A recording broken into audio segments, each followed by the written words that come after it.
Qu'est-ce qui rend une personne extraordinaire? Leur capacité, leur talent, ou simplement leur sourire. Quand j'ai rencontré Nick Vujicic pour la première fois, j'ai su que je venais de rencontrer quelqu'un d'extraordinaire. Dès l'instant où il a commencé à partager avec moi sa merveilleuse histoire, j'ai pu voir comment Dieu utilisait un homme sans bras ni jambes pour être ses mains et ses pieds. Mon père disait qu'il était à côté de ma mère lorsque j'étais en train de naître, et il a vu mon épaule sortir. Il a pâli. Il espérait que ma mère n'avait pas vu parce qu'il a remarqué que je n'avais pas de bras droit. Il a dû quitter la pièce. Il ne pouvait croire ce qu'il avait vu. Le docteur est arrivé et mon père lui a dit « Mon fils, il n'a pas de bras droit. » Et le docteur a répondu « Non, il n'a pas de bras du tout, ni de jambes. » Mon père n'en croyait pas ses oreilles. À l'église, tous étaient dans le deuil disant « Pourquoi Dieu a permis que quelqu'un naisse ainsi ?» Au début, ma mère ne voulait même pas me porter, ni m'allaiter. Elle s'est sentie très mal à l'aise les premiers mois, et il a fallu à mes parents beaucoup de temps pour faire de nouveau confiance à Dieu, pour savoir qu'il n'avait pas commis une erreur, qu'il ne nous avait pas oubliés. Les parents de Nick ont remis leur peur et leur déception face aux incapacités de leur fils entre les mains du Seigneur. Ils ont décidé de faire confiance à Dieu et de croire qu'il avait un avenir et une espérance, que Dieu avait un plan pour lui.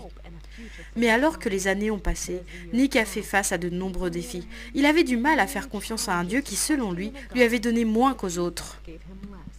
J'ai défié Dieu en disant « Dieu, je sais que je suis pécheur et que je n'aurai probablement jamais la paix si je ne t'invite pas dans mon cœur. Mais je ne t'y inviterai pas tant que tu n'auras pas répondu à ma question. Pourquoi as-tu pris mes bras et mes jambes? Pourquoi ne m'as-tu pas donné tout ce que les autres ont? » Et j'ai dit, Dieu, tant que tu ne m'auras pas répondu, je ne te servirai pas. Alors j'ai voulu tout arrêter. Si Dieu n'abrégeait pas mes souffrances, alors j'allais le faire moi-même.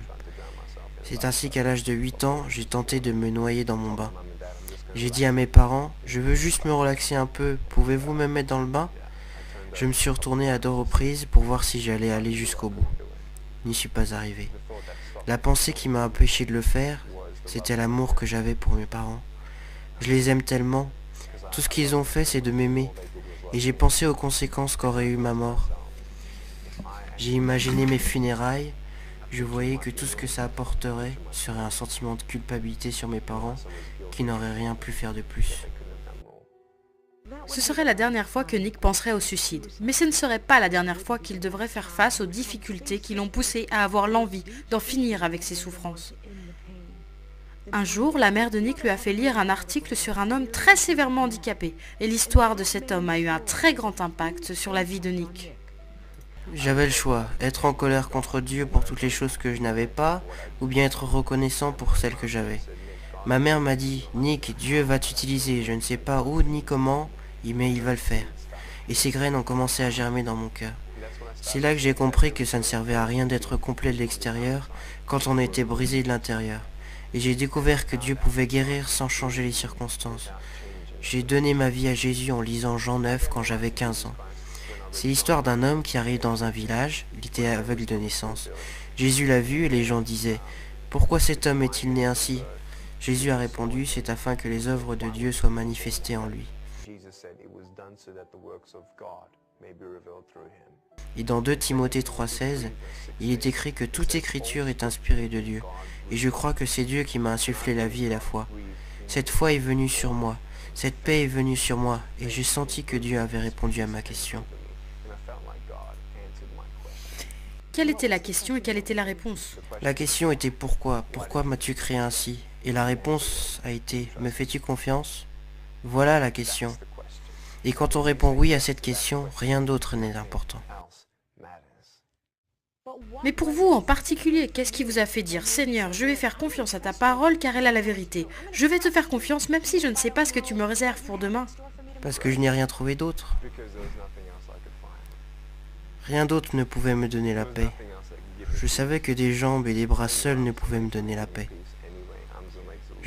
Je savais que je connaissais la vérité, qui j'étais, pourquoi j'étais là, où je vais, où je ne vais pas, et je n'ai pas trouvé cette vérité ailleurs qu'en Jésus-Christ. Et c'est en Jésus-Christ que Nick a puisé la force pour faire ce que beaucoup pensaient impossible.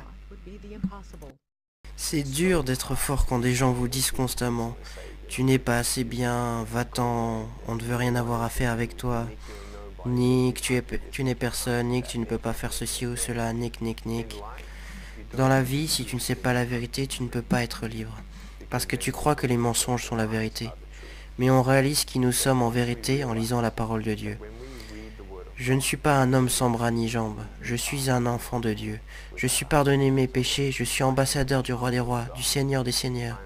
Je ne suis rien d'autre qu'un serviteur du Dieu très haut. Ça n'a rien à voir avec Nick, ni les capacités de Nick à devenir un conquérant.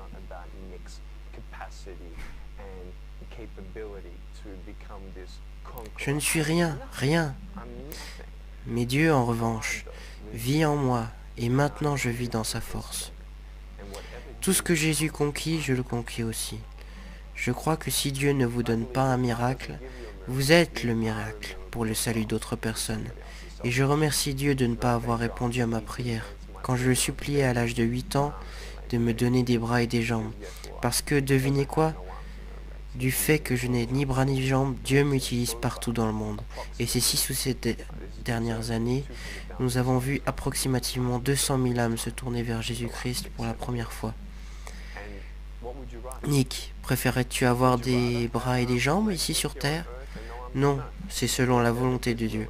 Parce que je préfère ne pas avoir temporairement de bras et de jambes ici sur Terre et pouvoir gagner quelqu'un pour Jésus-Christ et passer l'éternité avec eux. Ces 10 dernières années, Nick a partagé son histoire dans 24 pays et a atteint plus de 3 millions de personnes. Qu'il parle dans un stade bondé de monde ou à une personne en particulier, son cœur derrière le message est le même. Dieu vous aime. Il n'a pas oublié votre souffrance. Il n'a pas oublié votre famille. Et peut-être qu'en regardant cette interview, vous avez comparé votre souffrance à la mienne. Mais l'espoir n'est pas dans le fait de savoir que, selon votre opinion, quelqu'un est plus malheureux que vous. L'espoir n'est pas là, mais l'espoir est dans le nom de Dieu, le nom du Seigneur Jésus-Christ. L'espoir est de comparer votre souffrance à l'amour incommensurable et la grâce infinie de Dieu. Ésaïe 40, 31 dit « Ceux qui s'attendent à l'Éternel renouvelleront leur force. Ils s'élèveront avec des ailes comme des aigles. » Je n'avais pas besoin que mes circonstances changent. Je n'avais pas besoin de bras et de jambes. J'ai besoin des ailes du Saint-Esprit et je vole, parce que je sais que Jésus me tient debout.